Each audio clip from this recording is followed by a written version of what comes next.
পত্রপত্রিকা media আমাদেরকে সত্য পরিবেশন করে নাকি মিথ্যা, এটা এখন বড় প্রশ্ন হয়ে দেখা গিয়েছে। কারণ আমরা প্রায় দেখতে পাই মিডিয়ার মিথ্যাচার এবং মিডিয়া বিভিন্নভাবে আমাদেরকে গল্প শোনায়। সামনেই এসেছে মিডিয়ার একটা মিথ্যা বড় করে ধরা পড়েছে। গতকাল তৃণমূলের বিধায়ক জাফিকুল ইসলামের বাড়িতে সিবিআই রেড করেছে। সেই সম্পর্কে বিভিন্ন রকম গল্প কেচ্ছা মিডিয়ায় শুনতে পাবেন আপনারা। বলা হচ্ছে কোনো কোনো পত্রিকায় 28 লাখ, কোনো কোনো পত্রিকায় 30 লাখ, কোনো কোনো পত্রিকায় 35 লাখ, কোনো কোনো পত্রিকায় বলা হচ্ছে 24 লাখ টাকা ধরা পড়েছে।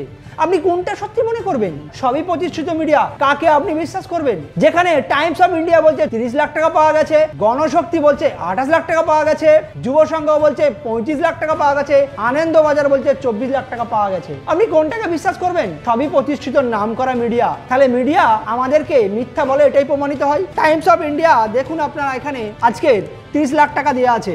গণশক্তি যেখানে আপনারা দেখবেন 28 লাখ টাকার কথা বলা হচ্ছে, এখানে গণশক্তির 28 লাখ টাকা আছে। যুব সংঘ সেখানে আপনারা পরিষ্কার দেখতে পাবেন 35 লাখ টাকা, যুব সংঘে 35 লাখ টাকা আছে। আনন্দবাজার পত্রিকা 24 লাখ টাকার কথা বলছেন, প্রথমে হেডিং আছে দেখুন 24 লাখ টাকার কথা বলছে। আরো যদি মিডিয়া হাতে নেন আরো বিভিন্ন রকম কথা দেখবেন আপনারা। তাহলে মিডিয়া এখন কি মিথ্যার আঁতুড়ঘর পরিণত হচ্ছে? কিছুদিন আগে পর্যন্ত মানুষ মিডিয়ার কথা সত্য বলে মনে করত, আর বিভিন্ন রকম মানুষ মিথ্যা কি সত্য বলছে তা যাচাই করত। কিন্তু এখন মিডিয়ার কথা যাচাই করতে মানুষদের কাছে সত্যতা মিথ্যাটা যাচাই করতে হয়। মিডিয়া এটা সত্য বলেছে কি মিথ্যা বলেছে।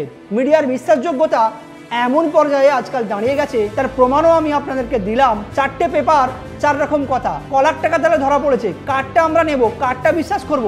এইভাবে আপনারা দেখবেন কোনো জায়গায় যদি রাজনৈতিক কোনো দ্বন্দ্ব হয়, সেখানে দেখবেন মিডিয়ারা এক পক্ষ নিয়ে বিভিন্ন রকম কথা বলে। কেউ তৃণমূল, কেউ সিপিএম, কেউ বিজেপি, 4-6টা মিডিয়া 4 রকম কথা তত্ত্ব উঠে আসে। কে হত্যা করেছে, কে মেরেছে, কে দোষী, কে আক্রমণ করেছে। তাহলে মিডিয়া যে সত্যতার একটা বিষয়বস্তু, সংবিধানের 4র্থ স্তম্ভ যাকে বলা হয় মিডিয়াকে, সেই মিডিয়া কি আজকাল 4র্থ স্তম্ভ না হয়ে মিথ্যার প্রোপাগান্ডা বা বিভিন্নভাবে আমরা যেটা দেখি রাজনৈতিক দলের তাবেদারির দালালি করে, সেটাই পরিণত হবে?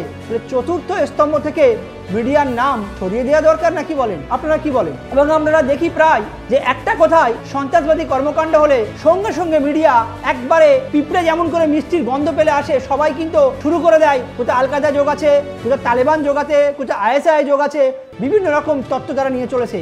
কি করে তারা একটা ঘটনা ঘটার পর বা একটা কাউকে সন্দেহভাজন ধরার পর সঙ্গে সঙ্গে তারা 1 ঘন্টা না হতে হতে টিভিতে লাইভ টেলিকাস্ট করে দেয়, এই আল কায়দার সঙ্গে যুক্ত ছিল, আল কায়দা ISI এর সঙ্গে যুক্ত ছিল, তালিবানের সঙ্গে যুক্ত ছিল, বিভিন্ন রকম তত্ত্ব, কে হিজবুল মুজাহিদের সঙ্গে যুক্ত ছিল। কি করে বলতে পারে? একটা আমরা সিম্পল বিষয় যেটা সিবিআই ধরেছে, একটা টাকা সিজ করেছে, সিবিআই এর একটা নির্দিষ্ট বয়ান রয়েছে, সেই বয়ানের তেনারা দিয়েছেন নিশ্চয়ই, কত লাখ টাকা ধরেছেন, কি কি তার কাছে পাওয়া গেছে।